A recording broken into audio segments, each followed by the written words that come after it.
Hello, ladies and gentlemen, my name is Mangs, and today I welcome you guys to another Advanced Wars by Web replay commentary. Today I bring you guys a very unusual match. Now, as you may know, there are 3 different modes you can play as in the official Advanced Wars by Web Global League. The first one is a standard match, which is just a regular match of Advanced Wars with no special rules. The second one is a Fog of War match, which is just a standard match with Fog of War. And then you have the third option, which is a high funds match. I've casted a few of these on the channel already, which is a regular non-Fog of War match where every property is worth 2,000 funds. However, this particular match, which I will be casting the replay from, is from a high funds Fog of War tournament. And this is a very undocumented way to play Advanced Wars. Not many people know the metagame all that well in this particular game mode. High funds is one of the least played formats in the Global League. It has far less participants in it compared to the other 2 modes, and high funds Fog of War is even less played because that's not even part of the league at all. So I do believe the reason why this tournament was hosted in the first place was to learn more about this style of play, to figure out if there's any differences to it, and turns out there's quite a few actually. There's some units that really excel in this style of play as opposed to the other modes. Now this is a tier 3 matchup, and it's a little bit strange because there are 3 official tier lists on Advanced Wars by Web. There's a standard tier list, a Fog of War tier list, and a high funds tier list, but as I said, this is a high funds Fog of War match. But we were playing tier 3, so I decided to go with Sonja. I felt like that was a pretty solid choice considering it is Fog of War. I wasn't sure how well Sonja would do in a high funds matchup. I don't think she's a CEO that particularly scales well with money, but just the fact that it's a Fog of War match means that Sonja is worth a lot, because of course she gets that extra vision in Fog of War, which is incredibly nice. She has that constant 50% bonus to her counterattacks, which can be really good in certain matchups, but she does suffer from bad luck, and the bad luck, it can sometimes be incredibly annoying. On average, I'd say it is about a 5% reduction to firepower, because most other COs that you go up against have a luck rating of 0 to 9, which means they do 0 to 9 additional damage. And Sonja does have that as well, but she additionally has 0 to 9% bad luck, and this means that usually, statistically, she'll end up somewhere around 0%. Now what this means is that it's a lot harder to rely on luck damage to wipe out a weakened enemy unit. Now let's say the enemy has a medium tank with 1 HP left. Sonja's infantry are far less likely to kill that with luck damage, because she has that bad luck, but most of the time this isn't really something you're going to notice all that often. She has a pretty okay normal power. I wouldn't say it's particularly good, and gives her 1 extra vision and allows her to see into woods. Can certainly pop it if there's some units in the woods you need to flush out this turn, but what you really want to do with Sonja is you want to save it for her superpower counter break, because it does the same thing, but it also allows Sonja to always get the first strike. However, there are ways to counter break, and you will see my opponent pull that off in this matchup. I'm up against Jake. He is definitely of a lower tier. I wouldn't call him bad by any means. There's a lot of planes on this map for him to take advantage of. However, all he really gets from it is a 10% increase in firepower, which isn't that strong. However, he does have 2 incredibly strong powers. You know, his normal power gives him 1 extra range to his indirects, which is really good. That is something that can take you very off guard. However, what really makes him scary is his superpower, which grants him 2 extra movement on all of his vehicles, in addition to all the other things he gets from his normal power. Additionally, he also gets a very nice 40% extra firepower on planes, and that starts to become very valuable. So it's a very solid superpower. It's also relatively cheap for the big impact that it has. So while I think Sonja's superpower is definitely very good, especially for its very cheap price of 5 stars, Jake's superpower is a lot more capable of delivering deadly pushes. And in a match such as this, with a lot of money on each side, big pushes are going to be worth a lot. Now, my opponent may be playing a lower tier CO, but he's a very highly rated player. Now, this guy is named Cuntby, which I think is just hilarious. He has an official rating of 1188, so he is much higher rated than me. He also just has a lot of league games. I mean, look at this guy. He's played over 400 league games. That is insane. He favors Andy a lot, having played 12% of his matches as him. However, he also has a lot of experience with Sami, Jake, and Eagles. I wasn't surprised to see him pick Jake for this match, and I do think it's a good pick, even though I think he is a little weaker than Sonja. It's a good map to play Jake, considering how open it is. Let's talk about the map. It's called Happy Birthday Montana, which is it's an interesting name. As you can see, it's a pretty open map. It does have some forests to hide in, but overall there's going to be a lot of clashes in the center here. Both players starts with one base, and then they have the option to capture 2 more. And both players have an infantry already in range of both the bases, but the second player, which is me in this case, has an extra infantry on top of the base. So I won't be able to get my bases quicker than him.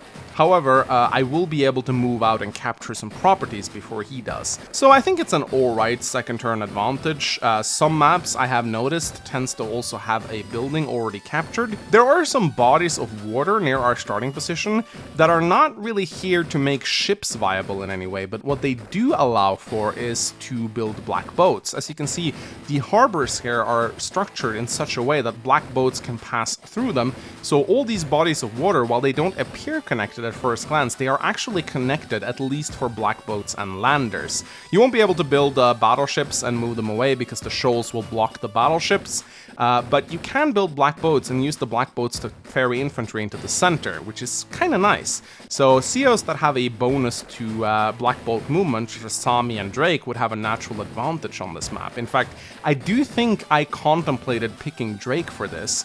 However, as you will see in this particular matchup, air units will be very important, and I do think that the minus 20% firepower that Drake would get would be pretty bad in this match. But it would also be nice considering the black boats would just be allowed to do so much more, and of course Typhoon is insane in a high funds matchup, so that was definitely something that I contemplated, but I ended up picking Sonja. So now you may also have noticed that there are some cruisers on top of our labs here. There are no HQs on this map, so our labs act as our HQs. If they get captured, we lose the game, and there's a cruiser on top of the lab to protect any early rushes for it. And I guess the cruiser can also shoot down some air units if they happen to come close.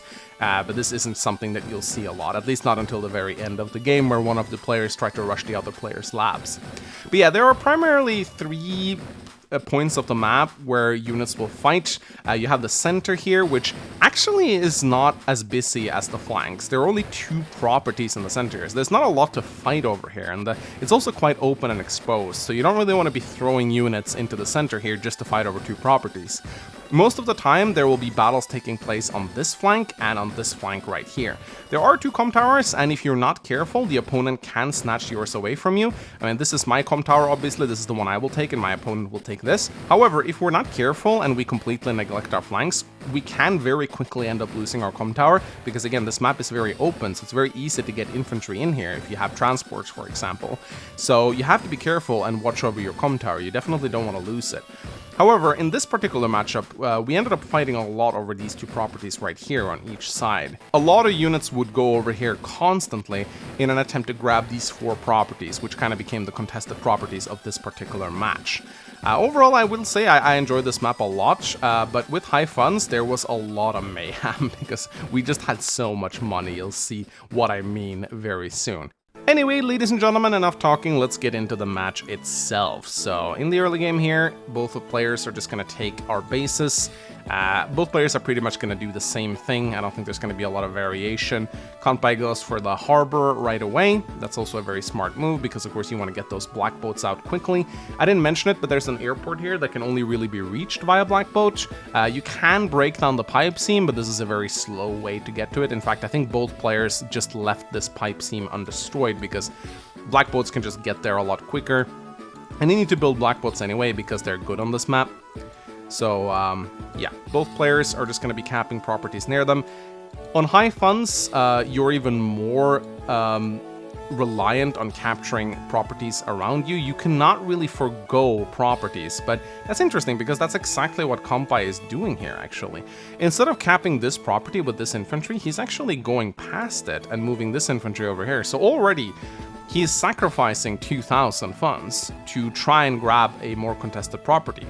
This might end up helping him in the long run because he'll get this property 1 turn later. So maybe it's not going to be all that bad, but let's pay attention to our difference in income and see if this decision actually ends up hurting him or helping him.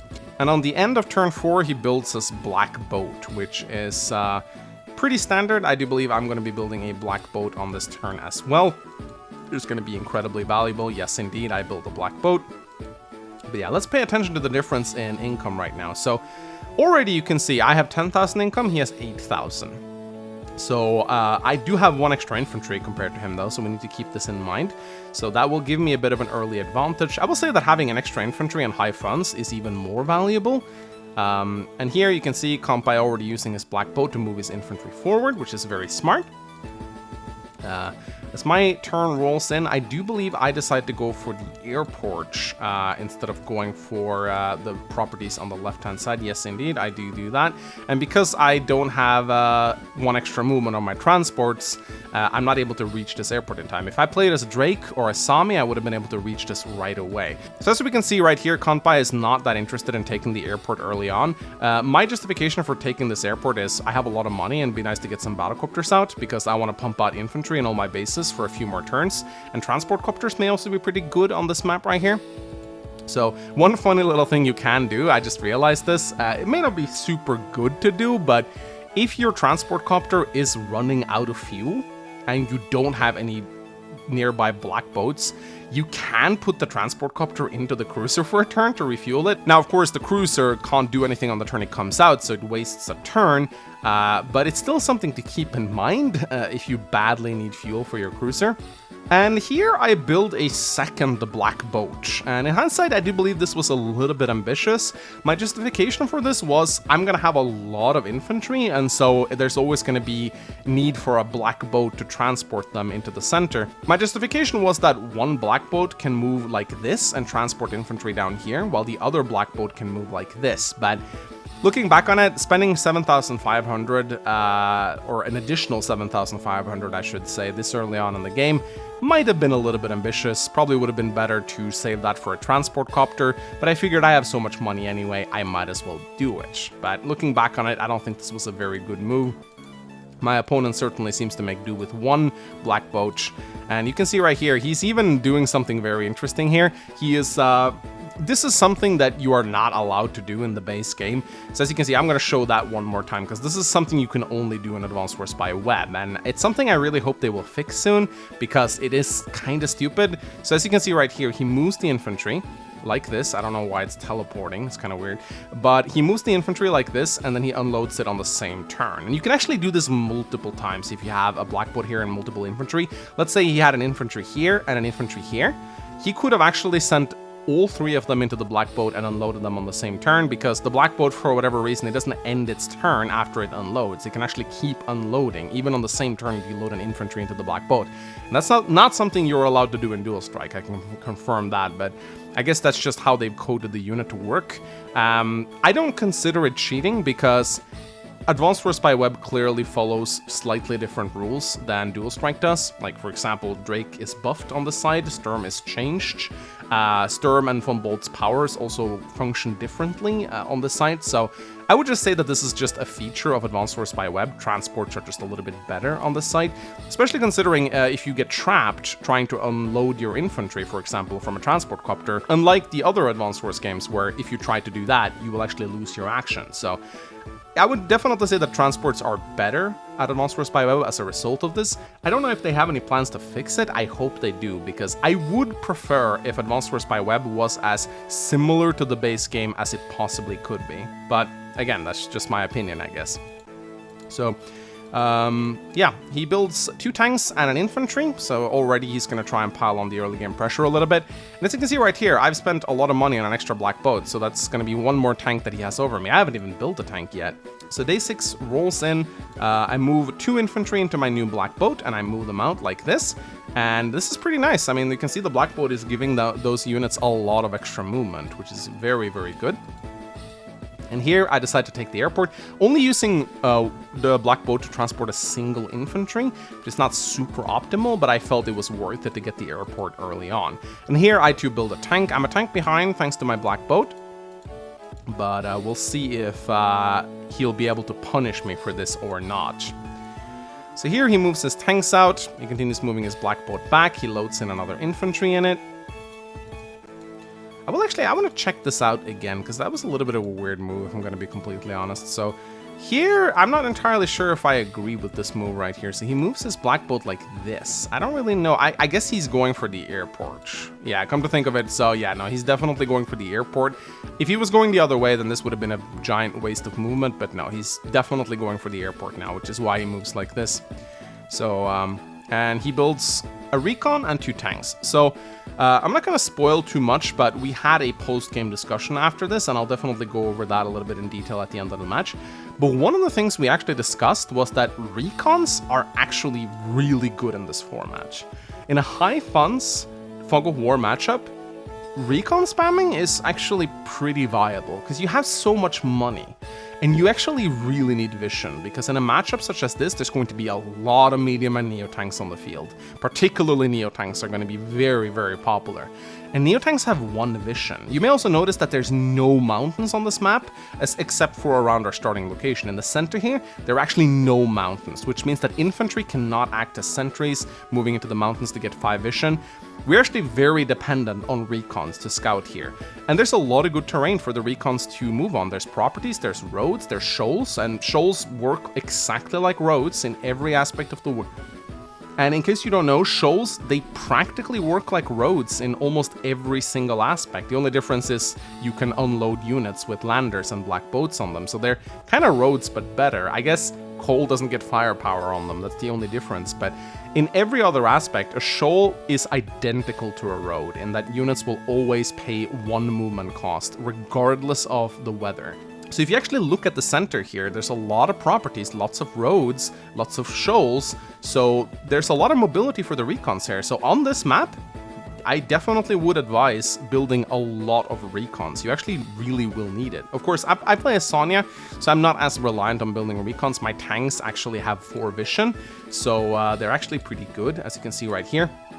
Like, just look at the vision on my tanks. Like, even this cruiser has decent scouting range, and my regular infantry have 3 vision, which is as much as tanks. So, as Sonja, I don't necessarily think you need to build that many recons, but I mean, recons as Sonja is pretty strong too, because they have 6 vision. But some people may think that's a little bit too much, if there is such a thing. But yeah, it's a bit of an interesting debate, really. Is it worth it to build recons as Sonja because you get insanely good recons, or is it better to build other units since you already get that +1 baseline vision, and then maybe you don't need to rely on recons as much? It's something I think about a lot when I play as Sonja, because on one end, it's really nice to have a recon with 6 vision, because that thing can see hella far.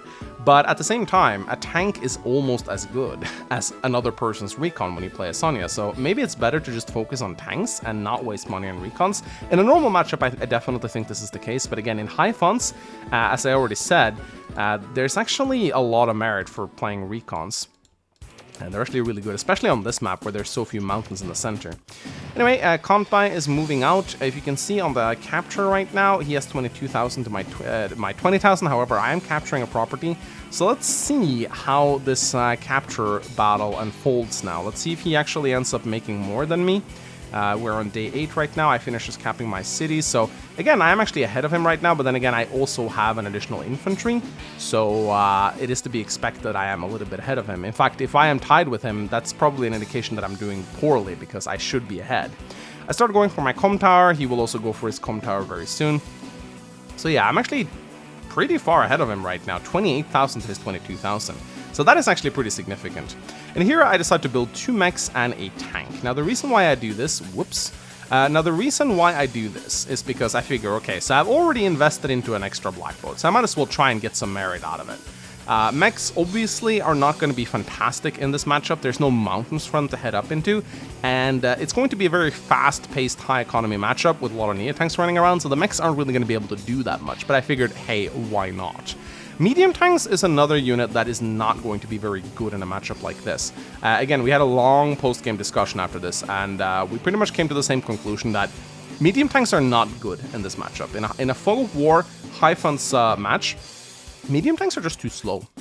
They're too slow, and their vision sucks. Obviously, Sonja, their vision is a little bit better. They have 2 vision instead of 1, but normal medium tanks are just not going to be good in a matchup like this. They get hard countered by neo tanks, and they just aren't fast enough to respond to threats. On a match like this, and you will see this very soon, the action is going to be very high-paced. It's going to be a lot of battles taking place very quickly, units moving back and forth, trying to find good engagements, and the the medium tank and its 5 move just can't keep up.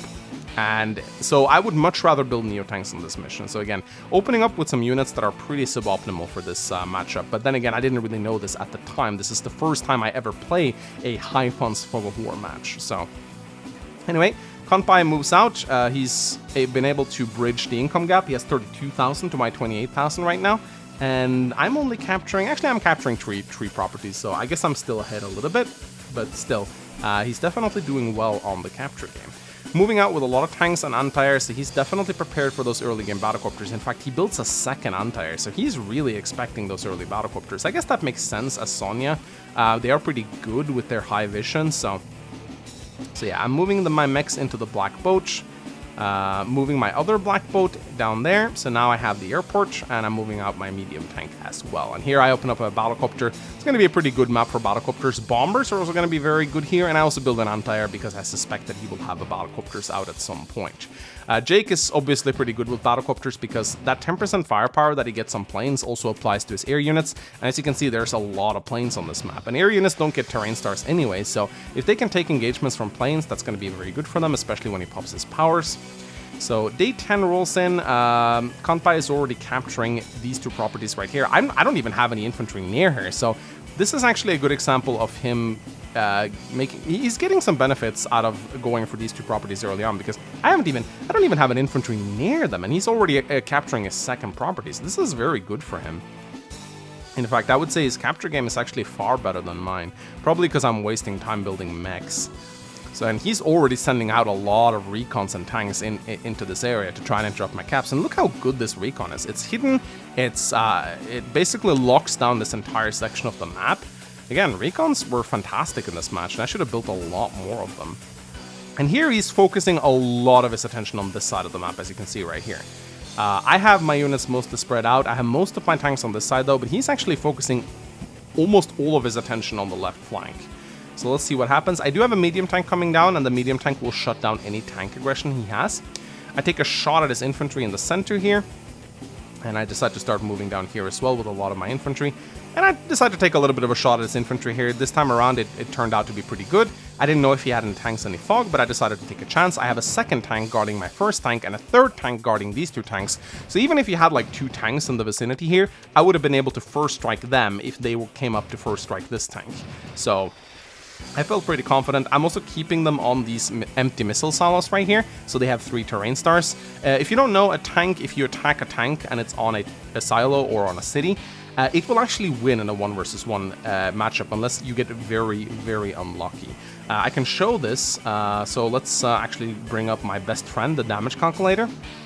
So let's select a tank, and let's select my tank on a silo. And let's make sure we change this to, let's say he attacks me from planes. That is pretty generous to assume. So as you can see right here, he will do 46 to 52 damage to me. So on average, that means he's going to do 4 to 5 HP. Let's say he does 4 HP. So that's going to reduce the tank. So I'm going to get reduced down to 6 HP. And he is going to be reduced down to... I will do roughly 3. Let's assume both players are unlucky. I think that's pretty fair. So I'm going to get reduced down to 6 HP, and he's going to take 3 HP back. So the matchup is going to look like this next turn. 6 versus 7, right? So I'm going to shoot on him and do 14 to 18. And now I have to swap them like this. So now you can see that I will do 28 to 38%. And even as Sonja, I do believe it's pretty fair that I'll be able to do 3 HP of damage to him, bringing him down to 4. And then he is going to do 21 to 24 back to me, which means he's going to bring me down to 2. So as you can see already here, we have 4-4, and he struck first, right? Then we swap them again. So this time around, he will do 23 to 26, that's 2 HP, and I will do 15 to 18, that's 1. So as you can see, even though he attacked me first, statistically, even if I get very unlucky, I will actually almost win. I mean, this is pretty even. This is pretty even, and this is assuming bad luck. So Considering he was the one who got the first strike, you can see, and keep in mind, this is also Jake attacking on planes, you know, so I'm being very generous here. Obviously, this would be the case here because there's a lot of planes here, but if he was forced to attack from a road, for example, he would definitely lose for sure. This is definitely something that's important to keep in mind when tank versus tank is concerned. If you are on a property, even if it's not an allied property, even if it's just a neutral property, as you can see right here, even if you get struck first by a tank, and even if that tank has a comm tower and a planes bonus as Jake, the matchup will be very even, and you might even win it if you roll high on luck, which of course I'm Sonja, that's not very likely to happen, but still very interesting to see how that matchup goes. So here I just continue to move out. I'm focusing heavily on the right flank, whereas Compa is focusing heavily on the left one. And here I decided to build my first Neo-Tank. Again, Neo-Tanks are just going to be so insanely good on this match. And of course, a lot of Battlecopters. I'm utilizing my bases to spam a lot of infantry, so building a Battlecopter every turn is pretty solid. Even though I know he's going to have a lot of anti-air, those Battlecopters are still going to be very useful. So, he moves up, and you can see already here, he's taking a lot of shots at my infantry. Now, I do apologize, the replay function doesn't show HP as Sonja. At least not from his point of view. We won't be able to see HP until it's my turn again. I think this is a little bit annoying. I think when viewing a replay, you should be allowed to see Sonja's HP.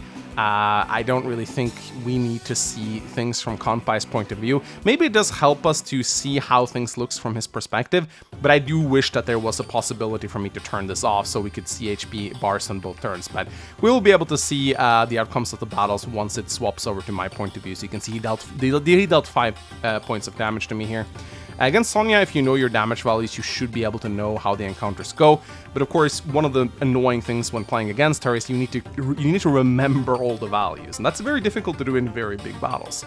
So if you have good memory, you might be able to remember what you did, but keep in mind that these matches are also played over longer stretches of time. Some of them can be played over weeks.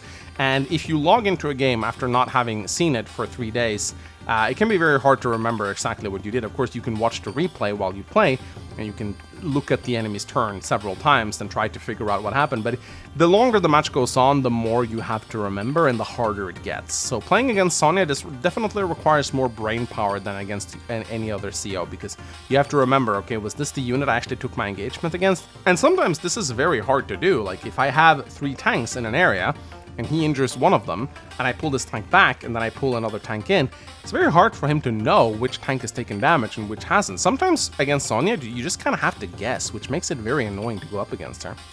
So I take down his recon because I want to take away his ice. I don't see all the units in the fog here, which is pretty devastating for me. Luckily though, I have a medium tank, and the medium tank can pretty much shut down any of these units right here, but he does have a Neo tank on the way, but so do I. So but yeah, I continue to move my black boats back and forth. I still don't have, even though I have 2 black boats, I still don't have black boats every single turn for my infantry. And you do want to build a lot of infantry in this matchup. They're going to be very, very important. So yeah, here I build a Neo tank and a bomber. Again, I mean, just look at our income, 40,000 each. So yeah, bombers are going to be absolutely insane in this matchup. Not only can they do a lot of damage, but if you have enough of them, you can systematically target your enemy's anti-air and wipe them all out. So you actually need to build fighters in a matchup like this. You cannot rely on just anti-air, because let's say you have 3 anti-air and I have a bomber and 2 Neo-tanks. Well, if I focus fire your anti-air, then there's nothing left to deal with the bomber. So fighter is actually very necessary. So day 12 rolls in. You can see he builds a lot of recons. He has two more recons already, and I've killed 1. I haven't built a single one. I still don't know if that's something I should do with Sonja on this matchup. But here he comes in with his tanks. He takes up my first one, and he sees that I have a medium tank here, but now his Neo tank is in position. And as you probably already know, Neo tanks are pretty devastating against regular medium tanks. They take them out. They can one-shot them if you have a little bit of a firepower increase and you're on a road. So you want to be very careful about that. Now I send my 5 HP infantry, I start to cap this city, but it's going to be hard to get it. He has a lot of units here. I move my tank around. I'm pretty sure I just moved into range of his Neo tank. So yeah, I did something, if I had just stayed here, 1, 2, 3, 4, 5, yeah. So if I had just stayed here, I mean, I wanted to take a shot at the tank, I guess, and there was no way I would be able to attack this tank without moving into range of his Neo-tank. As you can see, he places his Neo-tank very carefully, out of my vision, yet in range of his tank. But yeah, no, this definitely wasn't worth it. However, I do have a Neo-tank here that can strike whatever attacks my medium tank, but is it going to be worth it? My mechs are also coming into play here, and my bomber is also moving out. I realized that he's going to be focusing a lot of his attention here because he doesn't really have anything here. I mean, he has a recon, that's all I can see.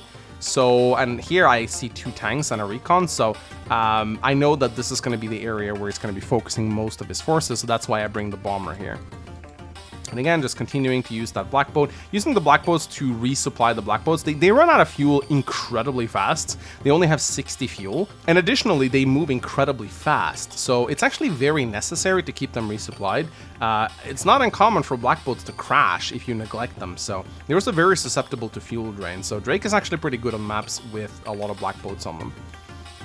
So yep, continue to move out. I decided to start applying some pressure on these 2 towns right here. And I move in a, not a second bomber, it's the first bomber. Yes, I just had to make sure I didn't have a second bomber. Although there will be more bombers for sure. Take a shot here, that was a pretty good luck roll, I do believe. Even though I have a comm tower. And once again, I just systematically tried to take out his recons, because denying vision is pretty important on this map, especially when infantry units can't really scout that well. There are no mountains. And yeah, I just take a shot here. At this point, I didn't realize how many units he actually had here, but I guess I should have suspected it. So here comes the Neo-tank. Boom! Of course, you don't see how much damage you do, but I'm pretty sure that was probably 8 HP of damage at least, considering it was a Neo-tank on a plane. And he has a comm tower. I'm pretty sure that medium tank is left on around 1 HP, 1 or 2 HP now. So yeah, he's moving out. He has 2 anti-air here in the vicinity. He also takes a shot at my anti-air. And is not able to kill it, but that anti-air is probably pretty low now. However, I also have my superpower ready. One very cool aspect to Sonja is that she will always have her superpower ready before you, almost always, unless she's going up against someone like Adder, or if she's completely crushing her opponent and dealing a lot of damage. Counter break will nearly always be up before the opposing CO power, and that's really cool because you don't really want to pop your own power when counter break is active, because counter break kind of makes it hard to do anything against Sonja for a turn, at least in terms of melee combat. So yeah. Compai continues to move in. He's doing a pretty good job here. He doesn't have a big presence here, but he does have a lot of units over here. So, and here he comes in with a bomber as well, and another Neo-tank. So yeah, he is really gearing up hard. Using his black boats pretty well as well. Again, doing the trick where he loads the infantry in and loads them out in the same turn. Builds another Neo-tank and an anti-air and a transport copter here. I probably should have built a transport copter too. I don't really know why I insisted on building two black boats. Not really that great. Anyway, the counter break is popped, and this is fantastic. Not only does it give me extra vision, so I see all the forests, I know I can't be trapped. Not only do I get, the passive 10% firepower and defense boost that everyone else gets, but all of my units have first strike right now, and this is incredibly important in terms of these bombers because it means that the anti-air cannot attack the bomber. This is probably one of the best aspects of counter break. It makes your bombers untargetable by anti-air, because of course the anti-air will get shot at first by the bombers, and this wrecks them. I mean, I think maybe if you attack from a city, maybe let's why don't we ask our good friend the damage calculator? So let's select a Jake anti-air, and let's select the bomber. So yeah, here you can see, does it take into account counter break? I don't think it does it? Oh no, it definitely does. So here you can see that, wait a minute, I didn't select this anti-air. There we go, that is far better, and we have to actually activate the superpower. Does the superpower actually take this into account? Doesn't look like it is, actually. So that's interesting. I guess I have to swap them. Yeah, I think I might have to swap them. I'm not entirely sure, but yeah, I don't think the superpower, but that's not really accurate either, because I'm not entirely sure actually. I'm not entirely sure how this would work, because I also get a bonus to my counterattack damage. So yeah, I guess the damage calculator doesn't really take into account. So I get a good shot with my mech here. I was pretty happy about that. Hey, my mech actually got to do something. And additionally, I also get a shot on his Neotank. So I was very happy about this. So yeah, now I'm in a pretty good situation because he doesn't have a Neotank to follow this up, and I have Counter Break active. So if he wants to attack me, he can't really do that. And my Battlecopters are also coming in. Of course, he does have an anti-air in range, and the anti-air can still take down Battlecopters on Counter Break because Battlecopters don't do that much base damage to anti-airs. That's fine. But he is losing these two properties down here, so he needs to be careful about that. I'm even applying pressure to his comm tower now. So if he doesn't send units to the right immediately, he's actually going to lose this. And I even start capturing his property in the center here. So right now I have 46,000 to his 40,000. So I'm actually leading here pretty heavily. So I even have a tank here to ward away his infantry. Things are not looking good for Compire right now. I have my power, so he needs to make a terrible choice whether or not he wants to pop his power during my power. So let's see what he does. I mean, things are looking insanely good for me right now, actually. Look at that. I mean, just look at our value difference. I have over 20,000 value lead over him. I earn 6,000 more than him. He has his power, but will he pop it? It doesn't look like he will. He's actually saving it because he realizes he's not going to get a lot out of it. So he's pulling all of his units back right now and doing what I see a lot of good players do. That's actually hilarious. I don't know how much he did to the Battlecopter, but he actually took 3 HP of damage back. That's hilarious. That's actually hilarious. So even when you attack Battlecopters with anti-air, they'll still take a little bit of damage on Counter Break. But yeah, he is just pulling his units back. He's putting them together in a nice shield formation here. Just waiting out my power and just conceding some ground and regrouping. This is definitely the right thing to do. He's still being a little bit aggressive in the center here. But yeah, I'm definitely going to get some properties thanks to this. But he's capturing... I'm very surprised I haven't been able to take these two cities yet, considering I just pushed him back here. You know, this is basically the problem with mechs. I just realized this. So these two mechs right here, if they had been infantry instead, they would probably be in this area already. But because I built mechs instead of 2 infantry, these mechs are here trying to ward away tanks, and as a result, they can't really do much. Of course, this mech can try and cap this city, but overall, I think it would have served me much better if I had 2 infantry here instead. Just you know, some thoughts I have to myself here. And let me see. Okay, so looks like the Battlecopter went down to 1 HP. I think that's how it went. I'm just gonna see here. So I just want to see how much damage he ended up doing. I think it's at 1 HP. That's what I seem to recall seeing. Yeah. Okay. So it went down to 1 HP. And I moved the Battlecopter down here just to try and be a little bit of a nuisance. And I'm pretty sure I attack here. So here I actually tried to go for his comm tower, thinking that if he doesn't have any units in the vicinity, sorry for the replay is a little bit bugged right now, but it's going to stabilize itself. And I even put some infantry in front of the capping comm tower, and I'm like, oh my god, I'm actually going to get it. That's actually pretty huge if I'm able to get this, because there's a lot of engagements being taken right now, and if I can take a second comm tower, then my opponent is going to be quite screwed, actually.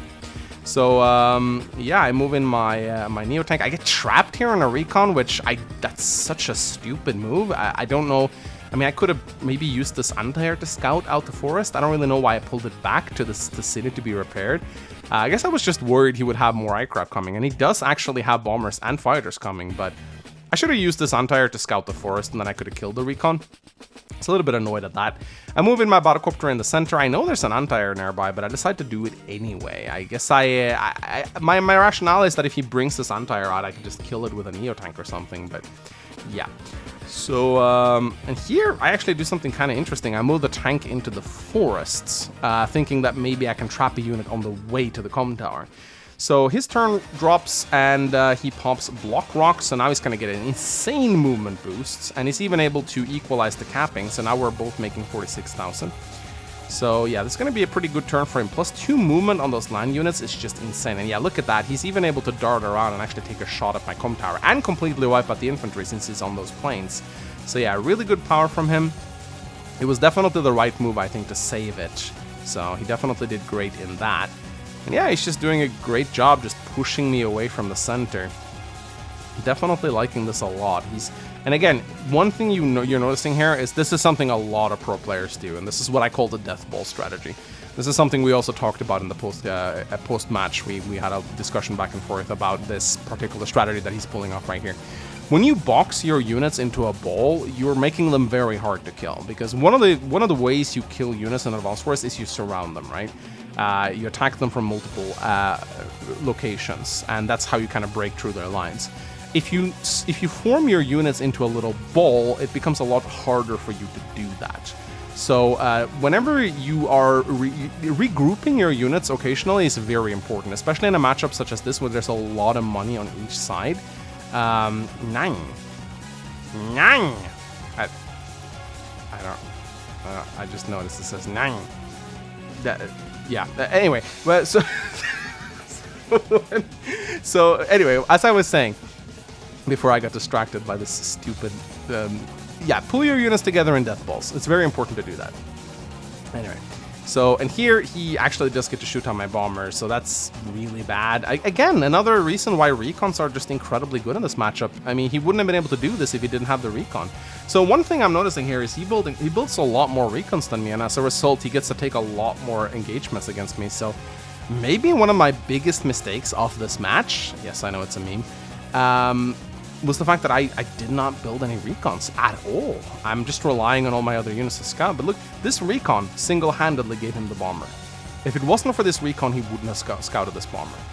So even though he's probably going to lose this recon, it has kind of earned itself in, considering, I mean, he had to throw away the anti-air, obviously, because that's going to get killed next turn.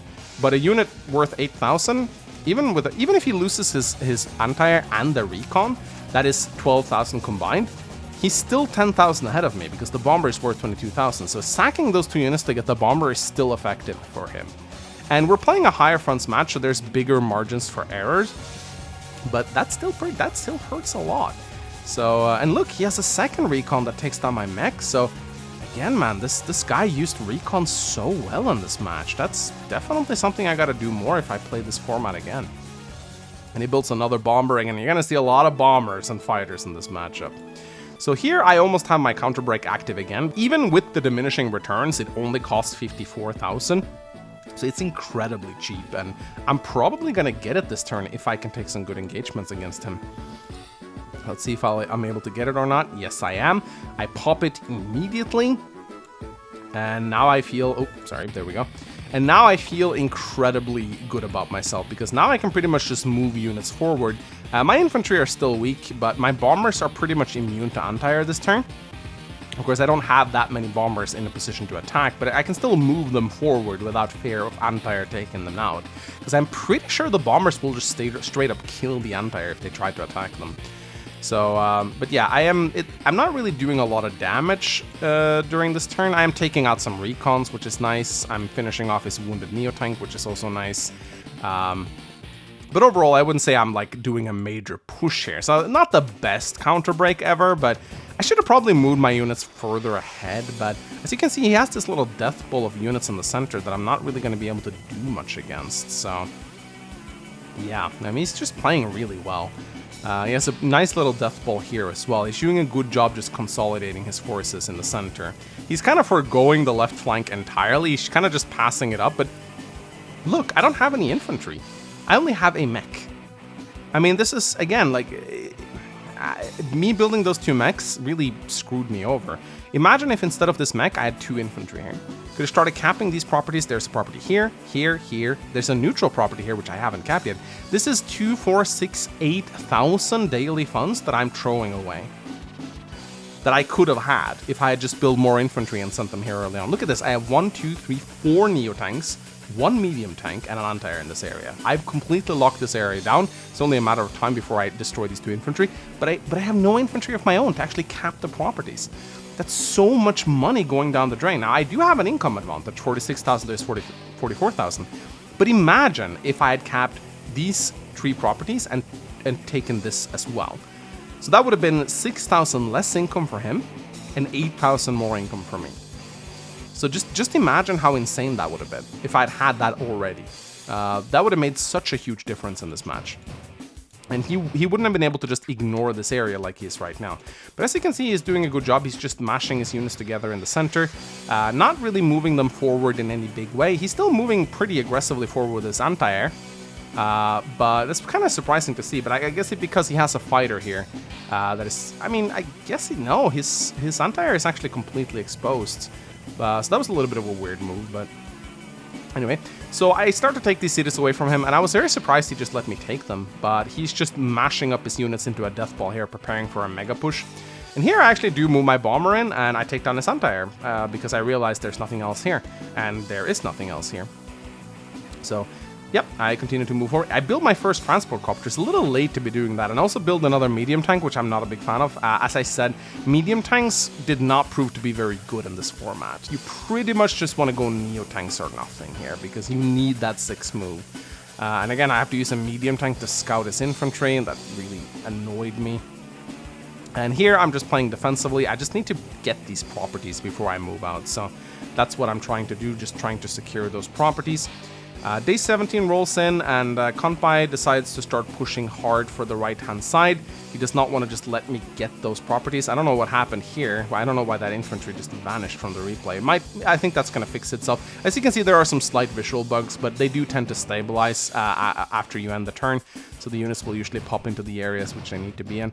But yeah, he is just moving his units forward right now. He's doing a really good job just mashing his units into a giant death ball. And he's just slowly starting to push forward here, not really overextending, just putting his units together. Look at what he's doing right here. Just look at this little ball of units. How am I going to punch through this? Look how scattered my units are all over the map. I do have a lot of neo-tanks here, but they're also very spread out. Whereas he has all of his units just plunked together in a little blob here. And he's going to start to slowly roll that blob over the map. And it's going to be so incredibly effective. So here I even moved down my Neo Tank because I don't see the blob. Imagine if I had a recon here, right? 1 recon in this forest. 1, 2, 3, 4, 5, 6. I would have seen so much. 1 recon here. 1, 2, 3, 4, 5, 6. I would have seen everything if I just had 2 recons in these forests right here. I would have seen the entire death ball. And I wouldn't have moved this Neo Tank down here because this Neo Tank is just a sitting duck right now. So yeah, no, looking back at this replay right now, like the biggest mistake of my match was that I didn't build Recon John. I did not build Recon John. 2 Recon Johns, 8,000, that's a very low investment when we're earning nearly 50k a turn. 2 Recons in these 2 forests would have given me all the scouting intel I would have ever needed. I would have been able to see all of his movements. Now I see nothing. I see this tank. I'm playing as Sonja and I don't see my opponent. I mean, that is inexcusable. That's like her strength. She's supposed to see things. And yet, his entire army is just look at how little I see of him right now. What do I see? An infantry, a 2nd infantry, and a tank. And a Neo Tank down here. Everything else is completely hidden from view. So I have no idea what he even has now. And look at the stupid moves I'm making as a result. And I still don't have infantry ready to capture these 2 properties, and it's day 17. So yeah, there's glaring mistakes right here. I build a fighter because I expect him to have a lot of bombers, and yeah, you always want to predict whenever your opponents might build bombers. I move an anti-air into this forest right here, thinking that it might actually be able to do something. And here I too make an attempt to gather my forces into the center. I do know about the strategy. I didn't execute it as well as he did, but I definitely recognize that I have to pull my units together before I attempt to push. And then once again, just sending more recons in. I mean, he built so many recons in this match, and it actually ended up working out really well for him. So look at how effective his recons are, just hunting my infantry and giving him tons of scouting information. And yeah, here comes the death blob. It is moving forward. And he is keeping his units completely boxed together. Of course, there are definitely avenues for me to attack here. Here comes the bombers, attacks my Neo Tank. And he has 2 more bombers on the way, even takes up my Neo Tank with one of his tanks.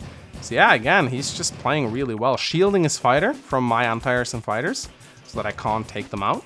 He's just playing really patiently here, extremely patiently. If we look at the difference between us right now, I mean, I haven't built units yet. We kind of have to wait until the end of my turn before we can really see the difference, but I do get a shot at his bomber, and I was pretty happy about that. Definitely always want to do that whenever you can. I was hoping maybe I could get my counter break this turn if I was aggressive enough. So here I actually go in with all of my units. So I go in with both my bombers, and I pop counter break immediately. So here, of course, he still has fighters, and I don't see that because I don't have any bloody recons. But of course, it's very nice right now because this anti-air cannot attack my bomber right now. This is a very strong aspect to counter break in this matchup, is how good your bombers become. I was pretty happy with this turn right here. this was like where I said to myself, okay, I'm actually winning this match right now. Because this was a pretty crippling push. But I don't see all the other units that he has behind here because he's done a really good job of just keeping his units back in a formation. And I build a Mega Tank, and this is another biggest mistake of the match right here. Mega Tanks, not good in this format. Absolutely. In this format, speed is everything. Neo Tanks is what you want. 4 move is terrible. This Mega Tank will not be able to... He can just maneuver around it. This is the problem. This map is very open. A lot of flat plains. And not a lot of I mean, ironically, one of the best aspects of the Mega Tank is to kind of keep it hidden, keeping it in the forests and hoping that your opponent places something juicy in range of it. But in this map, there's not that many forests, and mostly it's just plains, open plains, and he can just very easily maneuver around that Mega Tank. Not to mention he has a million bombers, and bombers can actually whittle down a Mega Tank pretty quickly if they get the jump on it. So yeah, it's his turn, and he does actually pop his Block Rock, despite the fact that I have my superpower actives. Let's see what he decides to do. Of course, the thing about this Counter Break is that you can still take engagements against Sonja, but it can't be against anything that would do a lot of damage to your units with the first strike. That is what you don't want to do. But Recons versus Infantry, that still works. Tanks versus Anti-Air also works just fine. And Neo Tanks versus Infantry also works just fine. So you can still take a lot of engagements against her. If Fighter versus Bomber, just fine. I mean, it's not like the Bombers can attack anyway, right? So, and Bombers versus Neo Tank, also something you can do with Block Rock. So, again, this is just a really good Block Rock. I mean, he just had his units perfectly in position to deal with me. So, as you can see right here, I'm actually getting demolished here. This was such a good Block Rock. Oh my god, I'm just getting massacred right here. So, that Counter Break did not help me at all because he had units perfectly lined up to respond to my units. He had bombers for my Neo Tanks, he had a fighter for my bomber, and he had tanks for my Anti-Air. And Counter Break doesn't help when you do it like that. So yeah, this was a devastating... I remember I felt so good about the previous turn, and then this turn rolls in, and I'm like, what the hell happened? What the hell? And here we got a bit of a line of sight bug. I don't really know what that happened. That should fix itself. Yeah, there we go. And now I actually have a recon, and yeah, I had just played my carrier game, and yeah, I built a carrier.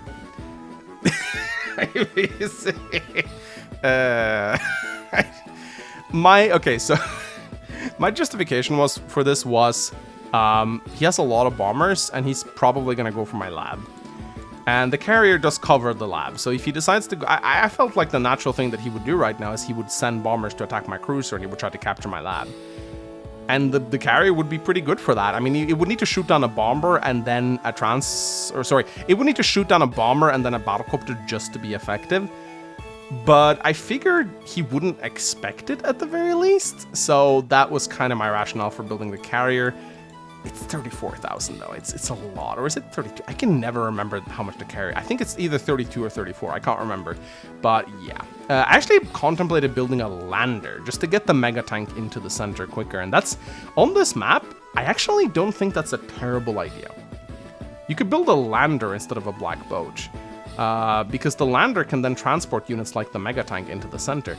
If I played as Drake, I think I definitely would have considered a lander. Just because that lander would have gotten one extra move. So it would have had 7 move, I believe. So that's 1, 2, 3, 4, 5, 6, 7. I think I would have built a lander as Drake here. And maybe tried going some Mega Tanks.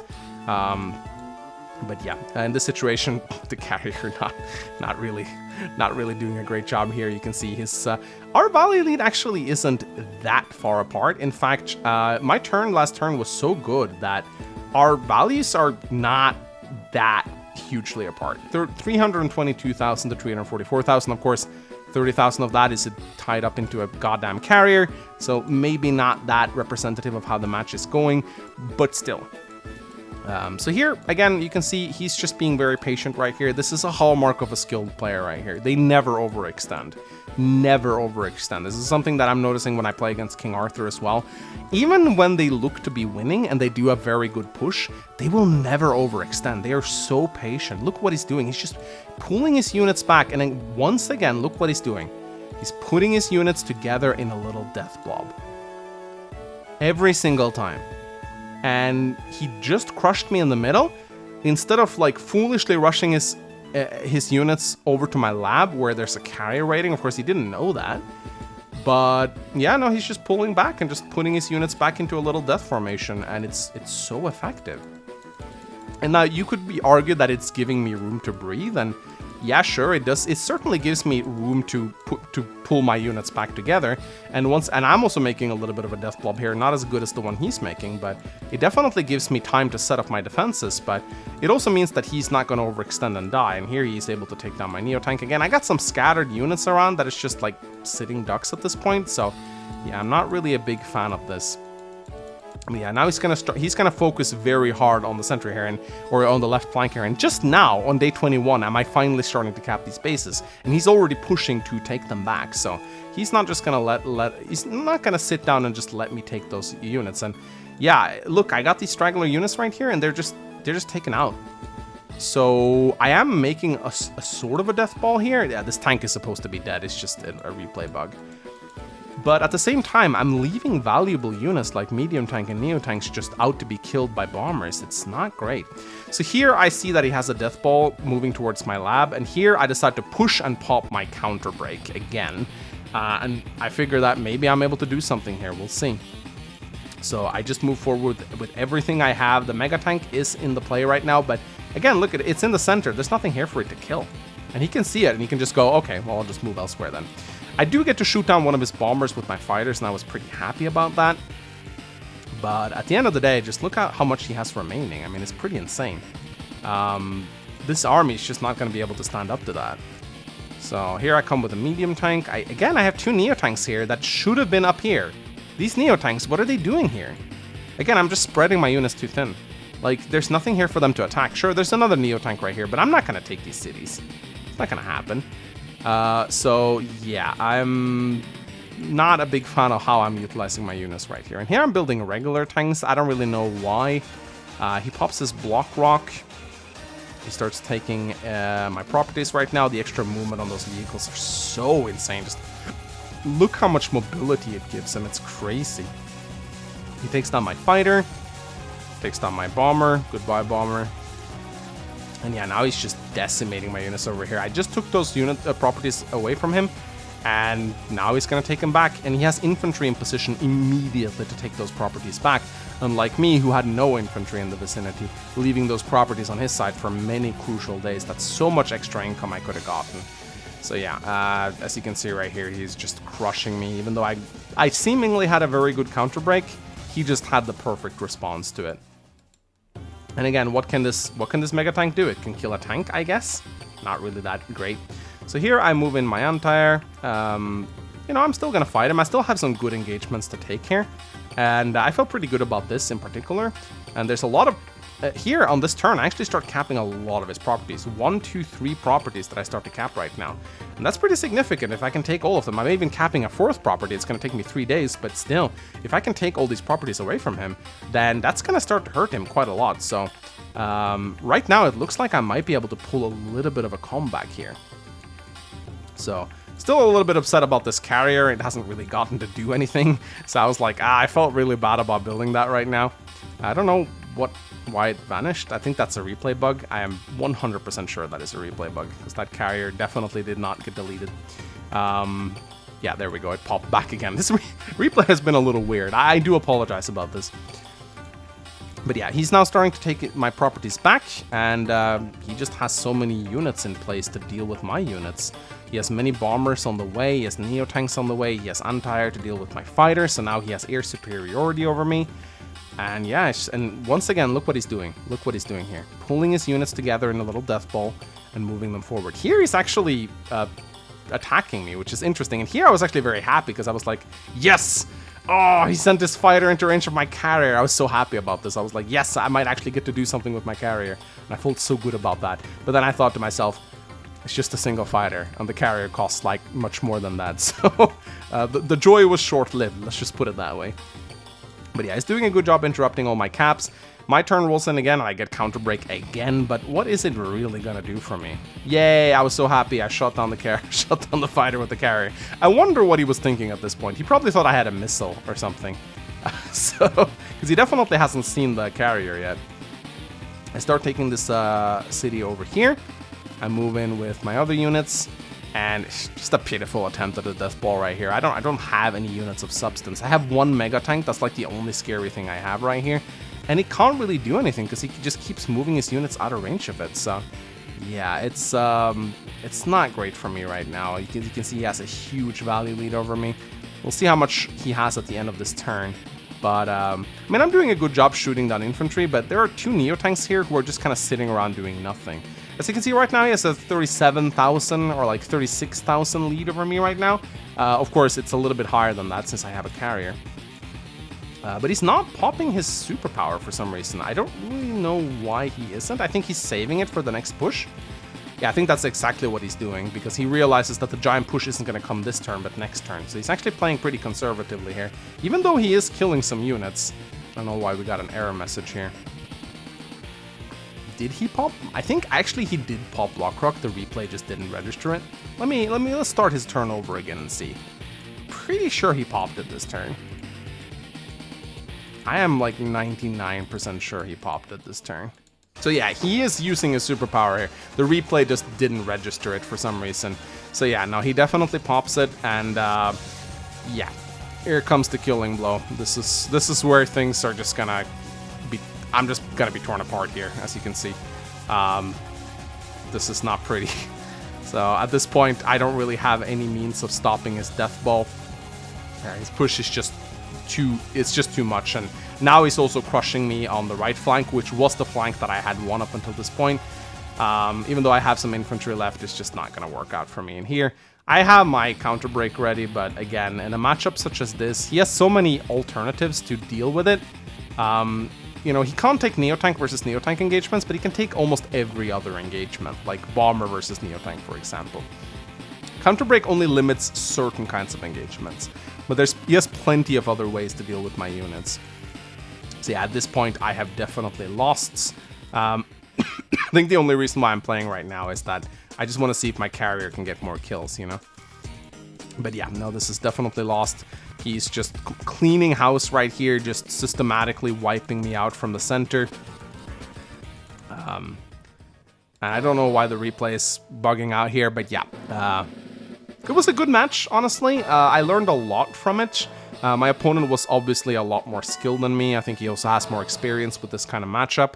But yeah, I mean, I did a lot of mistakes in this match. Again, this death ball formation, this is definitely something I need to learn more about. I need to learn how to properly group up my units and move them together, because it definitely seems like if one player scatters their army out across the map and the other player forms their units into a death ball, the player with the death ball will win most engagements. And I mean, unless you can take a lot of their properties, of course, you don't put every single unit together in a death ball. You have your infantry and recon spread out, but you have the meat of your army you've tucked into a little ball, and you just roll it over the center. And if your opponent doesn't do the same, then they'll just get wiped out, because they won't be able to take good engagements against you. But one thing that I'm definitely noticing here, in high funds Fog of War, recons and neo-tanks are king. Medium tanks, mega tanks are a big no-go. They are just too slow. Speed is everything. Fast movement is what you want on a matchup like this, particularly recons, because this map doesn't have mountains. So yeah, in the next match that I play, even if I pick Sonja, I am definitely going to build a lot more recons, and maybe not a carrier. Even though it was kind of funny how it got to shoot down a fighter, but still. Anyway, this was a really fun match. I hope you guys enjoyed it. Let me know if you liked it, if there's any other matches you would like to see, any particular COs you'd like to showcase. So yeah, my name's been Mangs. Leave a like, comment, and a subscribe, and I'll see you guys next time. Bye-bye!